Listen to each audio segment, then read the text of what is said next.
Sepedanya sepeda siapa? Itu bawa dari Pantas. Punya siapa? Punya pengasuh. Oh, punya Masih sekolah? Sudah keluar. Oh, sudah keluar. Kenapa bisa keluar? Kakeknya meninggal. Dan ketemu kakekmu apa? Ya pengen tahu kan DM. Halo guys, assalamualaikum warahmatullahi wabarakatuh. Selamat datang kembali di channel Andi Utomo DU. Dan kemarin kan viral tuh kisah si Adnan, anak 15 tahun yang dari Brebes Jawa Tengah bersepeda ke Jawa Barat. Kita udah bahas di video sebelumnya. Tetapi kali ini muncul isu tak sedap tentang Adnan ya, dimana katanya Adnan nih ini ya sempat mencuri seperti itu ya, termasuk sepeda yang dia bawa ke bersepeda itu menuju Jawa Barat itu katanya itu hasil curian itu ya. Dan ini tentunya kita tidak berimbang kalau kita tidak dengerin langsung dari versinya Adnan ya. Oke. Dan tentu saja gimana respon dari pihak-pihak terkait ya, kita ikuti aja video ini sampai selesai. Dan buat kalian pendatang baru, jangan lupa berikan dukungan Anda dengan cara klik subscribe ya. Yuk langsung aja guys ya. Let's go ya. Oke. Dari video yang ini dulu guys. Setelah viral, kini terungkap fakta dari lain soal Tribun. sosok Adnan Prasetyo, remaja yang nekat goes demi bertemu Deddy Mulyadi. Aksi nekat Adnan bersepeda dari Brebes ke Subang demi bertemu Gubernur Jawa Barat itu viral di media sosial. Adnan mengaku tujuannya ingin bertemu Deddy Mulyadi karena ingin meminta bantuan. Namun, warganet menyoroti asal-muasal sepedanya dan jadi perbincangan. Diberitakan sebelumnya, Adnan goes dari rumahnya di Bumiayu, Brebes, Jawa Tengah. Ia berusaha bertemu Deddy Mulyadi dengan cara goes menggunakan sepeda warna hijau corak orange. Pada hari Minggu kemarin, Adnan tiba di Subang, Jawa Barat. Ia direkam akun TikTok Abu Ridwan 08. Mau ketemu Pak Mulyadi, kata Adnan. Bocah berusia 15 tahun itu mengaku ingin meminta bantuan pada Deddy Mulyadi. Ia pergi bermodalkan alamat lembur Pakuan yang ditulis di secari kertas. Dalam kertas tertulis nama lengkapnya adalah Adnan Prasetyo, berusia 15 tahun. Ia berasal dari Kampung Baru, Kabupaten Brebes. Adnan mengaku kedua orang tuanya sudah tiada. Ia berharap bertemu Gubernur Jabar Deddy Mulyadi agar bisa dibantu. Sebuah akun bernama Depra justru mengungkap fakta lain. Ia mengungkap sebenarnya Adnan masih memiliki kakek dan nenek. Tapi tidak bisa menyanggupi kebutuhan hidupnya, jadi dia tinggal di panti asuhan. Mungkin dia gak betah jadi dia kabur, tulisnya di kolom komentar. Guys ya. Menurutnya Adnan juga diduga pernah mencuri. Pernah mencuri beberapa barang termasuk sepeda yang dia bawa, katanya. Sebenarnya menurut Depra tujuan Adnan ke Jakarta. Selama tinggal bersama kakek nenek, menurutnya, Adnan Prasetyo kerap mendapat kekerasan. Menurutnya sepeda yang dipakai Adnan merupakan hasil mencuri. Pemilik sepedanya bilang sendiri dicuri. Anaknya juga bandel pas masih sekolah sering keluyuran dan baru 3 hari di yayasan langsung kabur, katanya. Kini Adnan pun sudah dijemput pemerintah Brebes. Bupati Brebes Paramita Widyakusuma mengatakan Adnan dijemput di Subang, Jawa Barat pada Selasa, 10 Juni 2025. Ya, itu tadi ya. Jadi dicurigai bahkan sepedanya pun hasil curian katanya ya.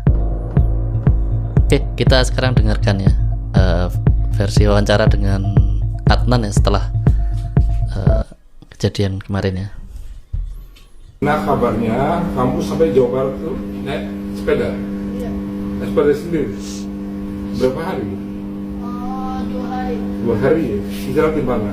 Ya enggak, ini dari Brebesnya ke kan asalnya dari Bumiayu ke Brebes, ke Cirebon 1 hari, terus dari Cirebon ke itu. Nah ketemu dengan dari dua dia ada ketemu. Langsung kamu belum ketemu sampai sekarang? Pas malam baru itu. Baru apa? Kontekan sama kakaknya. Kakaknya itu belum ketemu sampai sekarang. Nah kamu ketemu dengan bupati udah? Kemarin? Semalam ketemu. Yang nyuruh siapa mas nyampe ke sana mas Arif? Oh sendiri niatnya. Sepedanya sepeda siapa? Sepedanya itu bawa dari Pantas. Punya siapa? Punya pengasuh. Oh punya Ya, sorry ya, saya harus kata. Jadi menurut Adnan sepedanya dari panti asuhan gitu aja ya, nggak tahu ya. Ya entah itu dikatakan mencuri atau tidak, tapi yang jelas mungkin Adnan punya angan-angan ingin menuju suatu tempat ya, tadi khususnya ke rumah KDM untuk minta bantuan ya. Ada yang bilang ke Jakarta, tapi kan mungkin mau ke sana nggak ada kendaraan gitu ya, adanya sepeda atau kayak gimana. Mungkin dia sebagai anak-anak yang ngiranya ini sepeda properti dari panti asuhan, bisa dipinjam dulu atau seperti apa, seperti itu ya. Jadi dengan polosnya dia bilang itu dari panti asuhan gitu aja ya.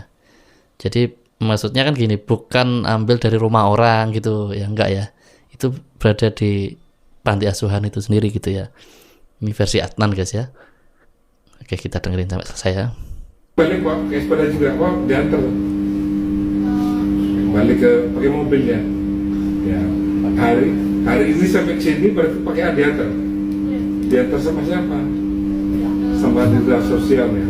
Pak Arif Kabupaten ya. Iya, pendidikan hari standby di sini. Oh iya. Masih sekolah? Udah keluar. Oh, sekarang udah. Kenapa bisa keluar? Pas itu kan kakeknya meninggal. Kakek meninggal, berarti kakek ibu, kakek dan aku meninggal semua. Ada niatan untuk sekolah lagi? Arden mau sekolah lagi. Terus kemarin niatan ketemu KDM apa? Ya pengen ketemu. Tahu KDM dari mana? Dan sebelumnya di Cirebon ikut orang, terus dipinjemin HP, terus nggak sengaja lihat itu. Oh, berarti tahu KDM itu di kota Cirebon Ya, sama orang. Itu KDM kan Jawa Barat ya. Kalau Jawa Tengah, kenapa kamu nggak peduli sama Ahmad Lutfi? Kenapa nggak ke Jawa Tengah? Maksudnya kamu nggak ke sana? Ini kan Jawa Tengah bukan Jawa Barat. Kenapa nggak Jawa Tengah? Lutfi nggak tahu ya? Nggak kenal. Soalnya kenapa? karena itu pengen ketemu KDM. terus belum tahu juga yang kesini. Belum tahu juga sini. Nah, ketemu dengan Bupati juga belum dikenal. Baru semalam kan? Udah pernah ketemu dengan Bupati.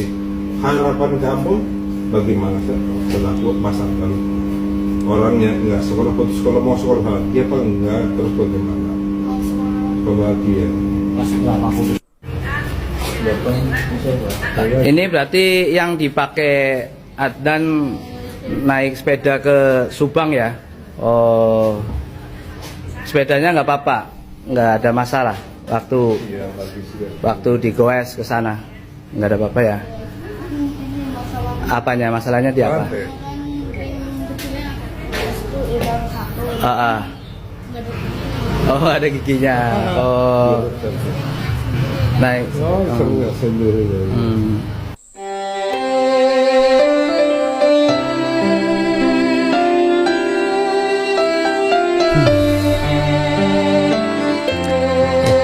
Apapun itu guys ya, entah dari mana asal usul sepeda ini ya.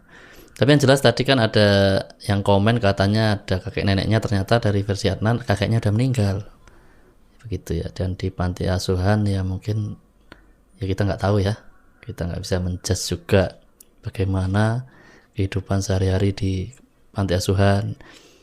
Kita mau nyalain panti asuhannya juga bagaimana pembiayaan pendanaan panti asuhan, kita nggak tahu juga ya kan, ada dananya terus apa enggak. Terus dari sisi Adnannya kita mau nyalain ini kok bisa bawa sepedanya orang atau kayak gimana ya, ya gimana ya sehari-hari kita bisa bayangin kan kalau menjadi Adnan ya gitu ya, pasti struggle banget ya, mau gini nggak bisa, mau gitu nggak bisa, mau sekolah nggak bisa, pengen ya masih umur 15 tahun ya, kira-kira kalau lihat masa depan tuh kayak nggak ada gitu mungkin ya waktu itu ya, udah kayak gelap semua lah ya, pokoknya nyari KDM dulu aja lah gitulah mungkin ya, gimana caranya ketemu KDM gitu mungkin ya. Mudah-mudahan ini di Brebes sudah pulang juga mendapatkan apa yang diharapkan, setidaknya ada titik terang lah gitu, dikit-dikit lah gitu ya buat Adnan ya. Dan ini ada pernyataan dari pihak-pihak terkait ya, sorry. Bantuan seperti apa yang diberikan untuk bisa tetap Adnan ini bisa sekolah? Jadi sudah kami diskusikan dengan Ibu Bupati bahwa bantuan yang akan diberikan adalah karena Adnan ini anak DO di kelas 8 SMP yang awalnya di SMP 2 Bumiayu, kemudian pindah ke SMP Bustanul Ulum Bumiayu, dan karena nggak betah pindah lagi di panti asuhan. Maka kami berkewajiban untuk mengembalikan Adnan agar bisa kembali bersekolah, sehingga nanti akan kami fasilitasi Adnan itu nantinya akan di pondok pesantren. Kalau menurut informasi Ibu Bupati bisa nanti di Asalafia yang dekat dengan SMP di lingkungan Kabupaten Brebes ini. Tapi karena memang anak ini anak broken home, sebatang kara, tidak memiliki siapapun, maka anak tersebut tidak punya baju sekolah, sepatu, tas, dan lain sebagainya. Sehingga alhamdulillah nanti Ibu Bupati akan menyiapkan segala kebutuhan termasuk sepeda ya. Sepedanya untuk pulang pergi sekolah ke pondok itu akan dibelikan sepeda oleh Ibu Bupati Brebes. Oke, yang lebih lengkap mungkin ini ya. Difasilitasi oleh Ibu Paramita Bupati Brebes, Adnan itu akan dimasukkan ke pondok pesantren yang ada di wilayah Brebes, dan Adnan mintanya di Brebes bukan di Bumiayu karena kayak mungkin ada trauma psikolog lah ya, keluarganya tidak ada. Akan disekolahkan dan orang tua asuhnya adalah Ibu Bupati Brebes sendiri. Informasi awal dari Ibu Bupati Brebes, Adnan yang sedang mengayuh sepeda yang ingin ketemu Pak KDM. Ya. Informasi itu di WA Group, kemudian karena itu anak usia sekolah dan anak yang drop out di SMP, maka saya sebagai kepala dinas pendidikan itu berkewajiban untuk mencari tahu keberadaan posisi Adnan itu berada di mana. Saya koordinasi dengan Ibu Bupati melalui WA pribadi, dan dari Ibu Bupati memberikan tugas dicari sampai ketemu. Terus Ibu ke Subang itu? Saya siang itu langsung ke Subang. Ketemu di mana, Pak? Jadi posisi saya menyisir jalan Subang, itu ternyata tidak ketemu. Akhirnya pas selepas maghrib saya harus ke Polres Subang. Di Polres Subang, di situ saya minta bantuan, saya hadir atas nama pemerintah daerah, ingin mencari tahu keberadaan Adnan, yang kebetulan di Polres itu juga viral, sudah pada melihat video itu ya. Nah akhirnya dari kanitnya itu mencari tahu di jajaran Polsek Subang, ada salah satu polsek yang menginfokan bahwa Adnan berada di salah satu polsek. Setelah itu waktu perencanaan sebenarnya dari komunikasi Ibu dengan Adnan itu seperti apa ke sana, terus dia mau dibawa pulang. Ya, jadi setelah itu anak kan diantar dari Pak Kapolseknya nih ke Subang. Jadi saya ketemunya di Polres Subang sama Adnan. Alhamdulillah saya komunikasi sama Ibu Bupati, posisi Ibu Bupati pun berada di Jakarta saat itu, akan menemui Adnan di Subang. Akhirnya ketemu di Subang sama Ibu Bupati juga di Subang. Di kilometer rest area 130 saya ketemu Ibu Bupati. Anak sudah saya bawa atas nama diserahkan kepada Pemda Brebes ya. Dan di situ ketika saya tanya apa sih harapan dari Adnan ingin ketemu, katanya fans beratnya Pak KDM, sering menonton di TikToknya tapi dia nggak punya HP, di TikTok teman karena fans berat. Ibu, selanjutnya Adnan ini kan drop out, Bu. Iya. Terus saat ini dia itu ditempatkan di mana? Terus itu pendidikan selanjutnya seperti apa? Informasinya juga anak yatim piatu. Iya, jadi informasinya ketika masih kecil itu ditinggal bapaknya, masih anak itu, bapaknya tidak tahu keberadaannya di mana. Ikut ibunya meninggal di tahun 2020 kalau nggak salah. Ikut neneknya juga meninggal, kemudian ikut paman neneknya juga meninggal semuanya. Jadi dia memang sebatang kara, butuh perhatian khusus secara psikologis. Umur berapa itu? Umur 16 tahun. Dia memang keluar sekolah. Ya, jadi awalnya dia di SMP 2 Bumiayu, kemudian di kelas 7 keluar pindah ke SMP Bustanul Ulum Bumiayu. Dari SMP Bustanul Ulum Bumiayu di kelas 8 dia juga keluar karena itu tadi tidak ada yang mendampingi ya. Nah, selama ini dia hidup di mana, Bu? Selama ini hidup yang saya tanya itu hidupnya di rumah sendirian dan sering keluar rumah, misalnya di terminal, di jalan. Pokoknya bagaimana dia bisa mendapatkan sesuap nasi. Berarti bukan di panti Bu ya? Di panti, setelah menjalani hidup yang seperti itu, akhirnya ditarik oleh masyarakat Kaliarang, dimasukkan ke panti, kalau nggak salah Al-Kausar ya, MMC Bumiayu. Di MMC itu hanya 1 minggu, ternyata kabur, maksudnya nggak betah. Ya. Dan saya tanya kenapa, karena nggak betah, ya mungkin karena biasa sudah beberapa bulan hidup bebas, sehingga di panti itu merasa tertekan. Ibu Difasilitasi oleh Ibu Ya, Paramita. ini tadi keterangan dari Ibu Carida, Kepala Dinas Pendidikan Pemuda dan Olahraga, apa nih dilanjutinnya? Oh ya, Brebes. Kepala Dinas Pendidikan Pemuda dan Olahraga Kabupaten Brebes, guys ya. Itu penjelasan lengkap ya, ceritanya, kronologinya tentang Adnan ini guys ya. Oke, lanjut ya di video berikutnya. Nah ini kenang-kenangan anak ya. kecil yang mau ketemu KDM naik sepeda dari Brebes, Jawa Tengah. Saya suruh mampir di rumah saya dulu guys. Terus saya kasih bekal. Sekarang Kasih anu, biar diterima ikat sama KDM kepala ya. khas KDM. Nah, pakai yang benar. Oke. Kamu hati-hati di jalan ya. Lapor, Adnan sudah dijemput dan akan dibawa kembali ke kampung halamannya. Suasana duka. Karena belum ketemu KDM. Udah dijemput duluan sama bupatinya ya. Oke, lanjut. Ini anak kecil yang mau komentar netizen guys ya. Ada bocah nih, umur 15 tahun, namanya Adnan Prasetyo, berasal dari Bumiayu. Dia memakai sepeda dan menempuh jarak ratusan kilometer ke arah Brebes. Niatnya bocah itu untuk bertemu KDM di Jawa Barat. Dia mikirnya tuh kalau Brebes itu Jawa Barat. Mungkin anak ini terinspirasi sama program-programnya Gubernur Jawa Barat, yaitu KDM. KDM tuh kan sering ya nolong-nolongin anak-anak yang sekolah. Mungkin dia ngeliat di sosmed kan. Kasian guys, anak ini ternyata yatim piatu dan dia pengen banget sekolah. Dan pada saat dia istirahat di dalam perjalanannya, nah dia ketemu orang nih dan diviralin tuh sama orang tersebut. Nah setelah anak ini viral, muncullah Bupati Brebes yang niatnya nih nolong tuh anak. Diangkatlah menjadi anak asuhnya dari Bupati Brebes ini.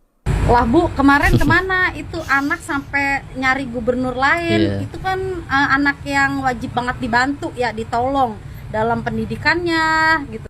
Tapi biar bagaimanapun ini rezeki ya buat si anak itu ketemu sama Bupati Brebes. Ya mudah-mudahan Bupati Brebes nih ikhlas ya buat nolong. Nah ini buat bupatinya ya, agar lebih perhatian lagi sama warganya ya, lebih belusukan lagi lah, biar tahu nih warga mana yang susah gitu, yang harusnya dibantu, biar nggak salah lagi. Ada bocah nih umur 15 tahun. Jadi salah satu pertanyaan yang agak nyelekit gitu. Itu kemarin kemana aja Bu? Nah, itu ya. Oke, lanjut ya. Sorry. Adnan Prasetyo. Kang, lihat anak yang dari Jateng naik sepeda untuk ketemu Kang Dedi. Bantu dia bang, dia naik sepeda. Alhamdulillah si Adnan sudah sampai Subang. Banyak warga dan aparat seperti TNI Polri yang memfasilitasi keberadaan dia di sana. Tapi info terbaru katanya udah dijemput sama Bupati Bumiayu untuk dibawa pulang dan disekolahkan, karena dia kan seorang diri, nggak punya orang tua, yatim piatu, dan keluarga pun di Jakarta, entah di mananya di Jakarta juga. Tapi terlepas dari itu semua, ini adalah bukti nyata pukulan keras untuk para pemimpin pejabat seperti gubernur, wali kota, dan perangkat desa di Jawa Tengah. Kenapa seorang bocah Adnan rela naik sepeda ratusan kilometer hanya ketemu satu nama, satu tujuan, Kang Dedi Mulyadi. Kenapa dia harus jauh-jauh ke sana? Sementara banyak pejabat di daerah dia. Tapi tujuan dia, niat dia hanya ketemu Kang Dedi Mulyadi untuk dibantu disekolahin, karena dia nggak punya orang tua, saudara.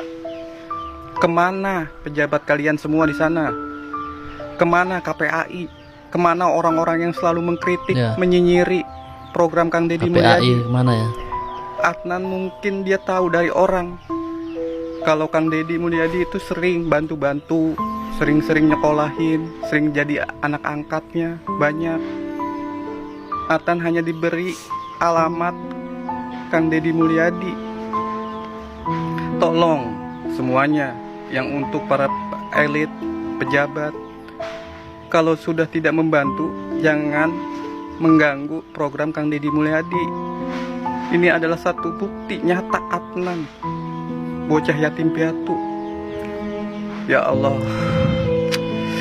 semoga para pejabat, para pemimpin, jangan sampai ada kejadian begini lagi.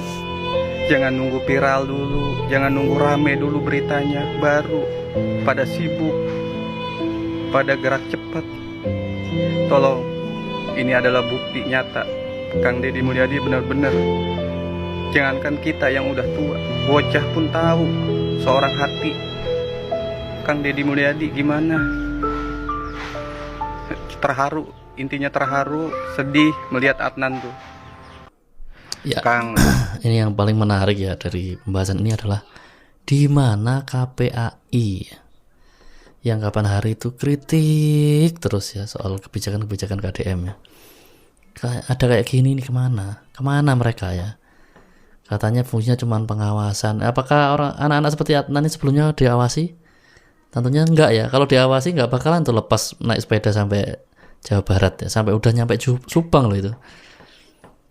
Udah ratusan kilo itu. Katanya sih 200 kilo kira-kiranya ya. Kemana KPAI kira-kira? Mending bubarin aja ya. Nih, sekarang pertanyaan kritis dari saya. Program apa yang dikerjakan KPAI sehingga bisa dikerjakan oleh apakah TNI atau polisi ataupun pesantren-pesantren supaya anak-anak kita baik semuanya? Apa program yang akan dilaksanakan? Iya, kalau kita mau kita dorong adalah bagaimana memfungsikan keluarga, Pak. Karena bagaimanapun juga keluarga punya hak untuk mendidik, mendampingi dan mengasuh. Sudahkah negara memampukan keluarga? Karena di Konvensi Hak Anak, di Undang-Undang Perlindungan Anak, memampukan keluarga adalah tugas utama. Kalau keluarga nggak mampu mengasuh, ya kasih sampai ke tadi dia lakukan peningkatan pengasuhan.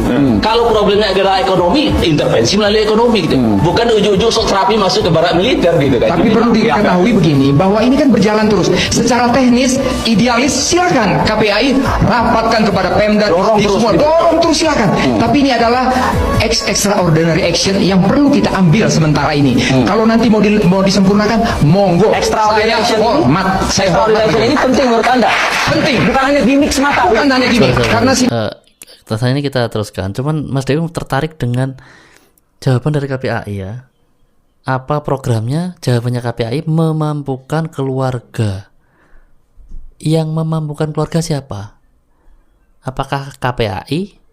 Apakah pemerintah?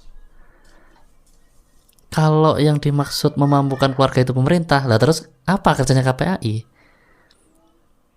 Jadi apakah KPAI itu menekan pemerintah supaya keluarga ini dimampukan semua seperti itu? Kalau itu kan sudah ada tugasnya ya. Kayak DPR kan pastinya kan menekan pemerintah supaya melakukan tugasnya dengan baik lah ya. Salah satunya memampukan keluarga. KPAI ini dari namanya kan khusus ada anaknya, ada anak ya. Jadi bingung Mas dengan jawaban itu, memampukan keluarga itu ya. Kalau memampukan keluarga harusnya dia langsung turun ya untuk memampukan keluarga, gimana caranya seperti itu ya. Ya, tapi yes, entah itu asal jawab atau gimana ya ini orang KPAI ya. Lanjut ya. Sorry. Belum selesai. Selesai guys ya. Kita ulangi lagi aja. Sekarang pertanyaan kritis dari saya.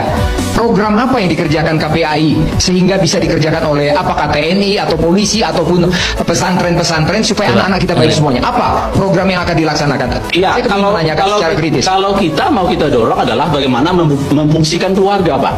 Karena bagaimanapun juga keluarga punya hak untuk mendidik, mendampingi dan mengasuh. Sudahkah negara memampukan keluarga? Karena di Konvensi Hak Anak, di Undang-Undang Perlindungan Anak, memampukan keluarga adalah tugas utama. Kalau keluarga nggak mampu mengasuh, ya kasih sampai ke tadi dia lakukan peningkatan pengasuhan.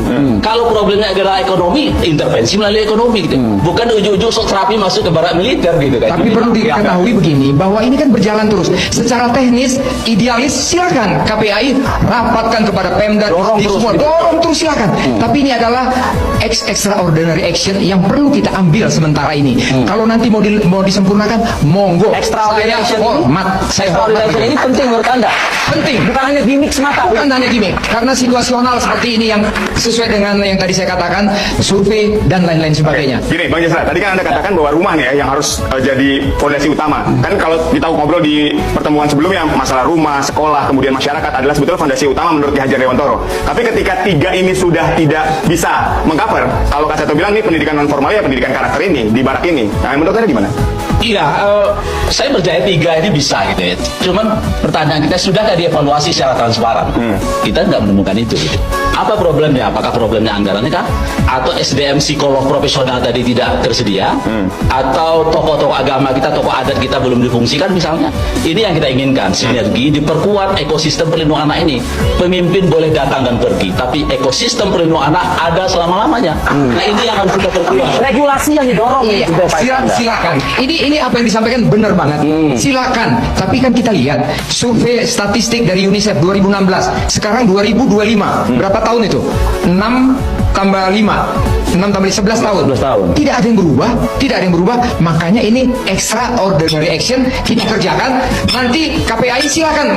Kenapa enggak Angkatan Darat mendorong saja agar ini regulasi dipercepat begitu? Bukan, ini kan permintaan. Permintaan dari datang 1 kali atau 2 jam melihatnya saja.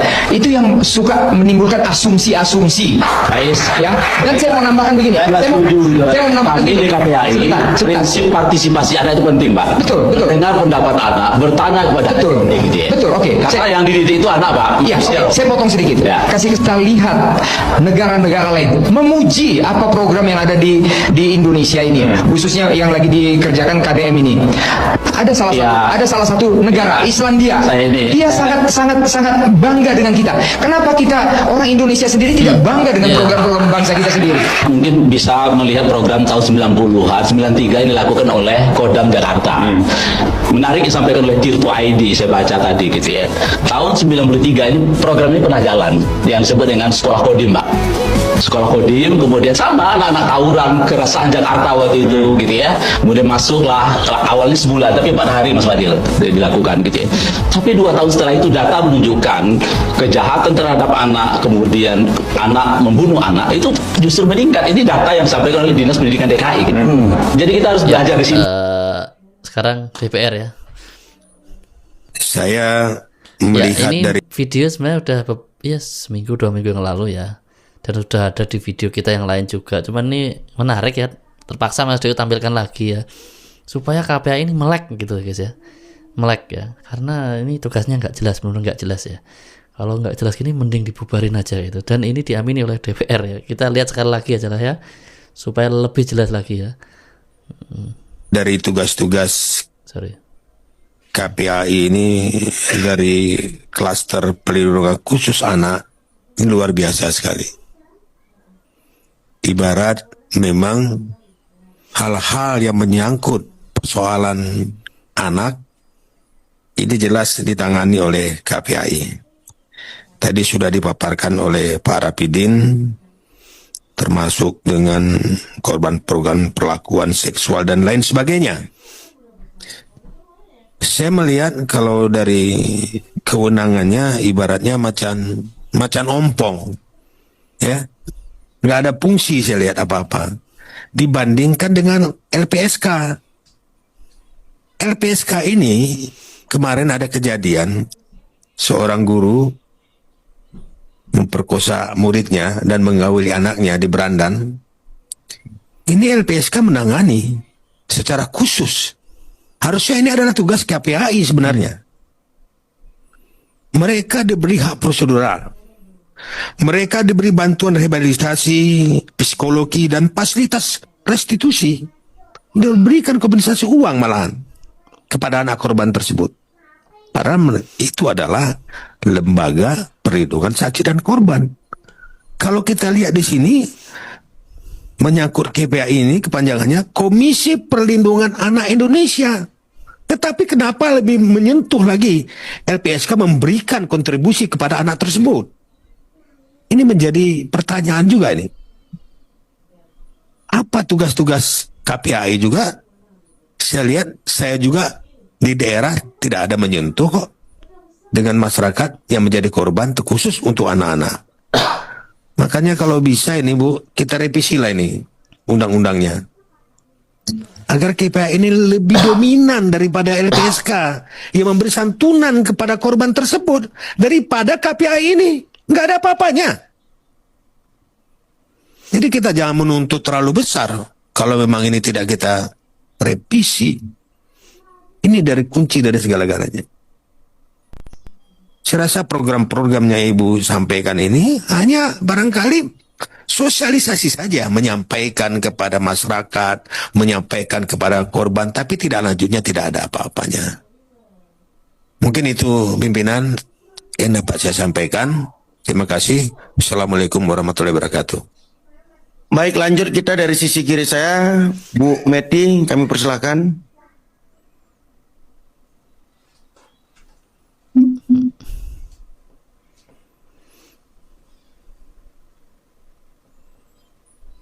Bismillahirrahmanirrahim. Assalamualaikum warahmatullahi wabarakatuh. Terima kasih pimpinan dan selamat pagi Ibu KPAI bersama dengan para perlindungan anak. Alhamdulillah siang ini kita bertemu sama-sama untuk membahas mengenai KPAI ya, dan ini pimpinan kesempatan bagi kami ya untuk, kalau tadi curhat, saya sekarang ingin memberikan data dan informasi ya. Baru saja saya menerima juga berita mengenai anak yang masih SMA tertangkap Densus 88 karena terkena teroris ya. Ini sangat menyedihkan sekali ya. Dan harapan adanya KPAI ini tentunya bagi legislator perempuan itu merupakan harapan besar. Kalau tadi di pemaparannya sangat excited bagi saya ya mengenai KPAI dengan program-programnya, walaupun dengan tantangan anggaran yang cukup minim ya. Harapan kami ya, KPAI ini dengan program-programnya tadi sudah disampaikan, adanya daycare, panti asuhan, pondok pesantren dan sebagainya. Tetapi Bu, saya belum melihat cakupannya secara luas di wilayah-wilayah yang ada di wilayah timur khususnya. Nah, ini KPAI sebagai lembaga independen yang bertugas mengawasi pelaksanaan perlindungan pemenuhan hak, selalu saya mendengar dan menerima pengaduan begitu banyak ya.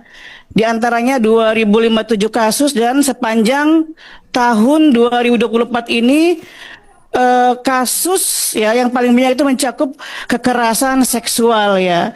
Ini ada beberapa yang ingin saya soroti Pak Ketua.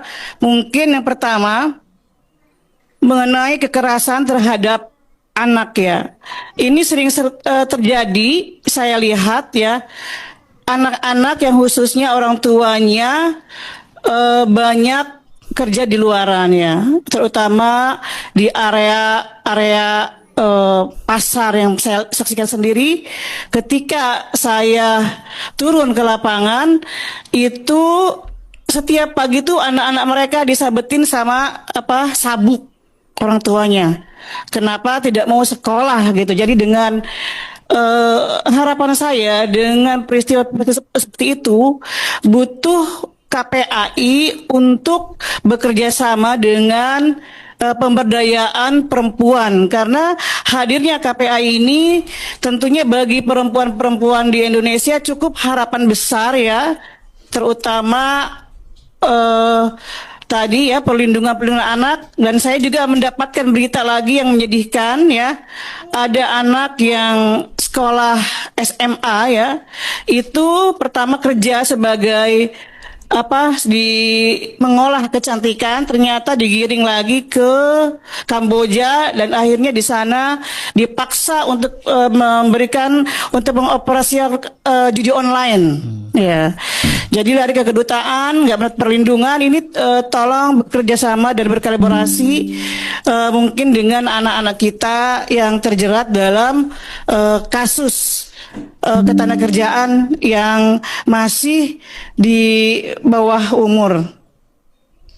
Kemudian yang kedua, nah kelembagaan dan kewenangan tadi ya, KPAI sebagai lembaga non struktural, KPAI memiliki keterbatasan tadi yang disebutkan ya, karena kurangnya eksekusi dalam anggaran, sehingga saran dari saya Ibu KPAI ya, ini jangan mempengaruhi efektivitas pengawasan dalam advokasi gitu kan, karena harapan besar pasti ada di pundak ibu-ibu ini, sebagaimana bahwasanya anak itu adalah madrasatul umat, jadi sekolahnya untuk umat, untuk ke depan kebaikan bagi bangsa agama kita. Sebetulnya tantangan apa sih Ibu ya terkait statusnya kelembagaan ini, tantangan yang terberat bagi Ibu KPAI ini dengan keterbatasan selain anggaran. Ini saya ingin mendengar langsung ya, karena banyak sekali kasus-kasus yang belum terselesaikan dan terus meningkat. Kemudian yang ketiga, sinergi tadi yang disampaikan mengenai kolaborasi dengan lembaga terkait ya. Nah, ini bagaimana KPAI menilai efektivitasnya kerjasama dengan kementerian, dengan lembaga lain dalam perlindungan anak. Saya belum mendapatkan contoh bagaimana KPAI mengatasi masalah-masalah yang sangat krusial di negara kita. Kemudian konkret yang diambil KPAI untuk meningkatkan sinergi antar lembaga, ingin saya dengar juga, karena saya masih berharap adanya KPAI ini di tengah-tengah kita membawakan solusi yang tepat ya. LPSK tadi kita LPSK yang bulan lalu kita mengadakan kunjungan itu sudah lumayan luar biasa. Nah, ini dari KPAI saya ingin mendengar bagaimana sinergi konkretnya KPAI untuk melaksanakan tugasnya. Yang terakhir, penguatan kapasitas SDM ya terhadap penanganan kasus di KPAI itu. Nah, bagaimana upayanya untuk meningkatkan kapasitas SDM-nya dalam infrastruktur pendukung ya.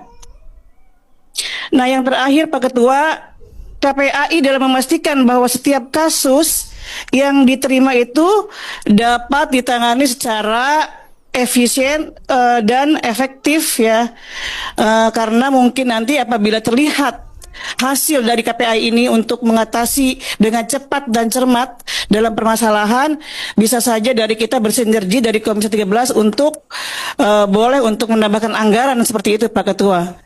Iya, karena saya sangat berharap KPAI ini merupakan lembaga yang menjadi payung perlindungan khusus terhadap anak-anak kita ya. Terima kasih pimpinan. Assalamualaikum warahmatullahi wabarakatuh.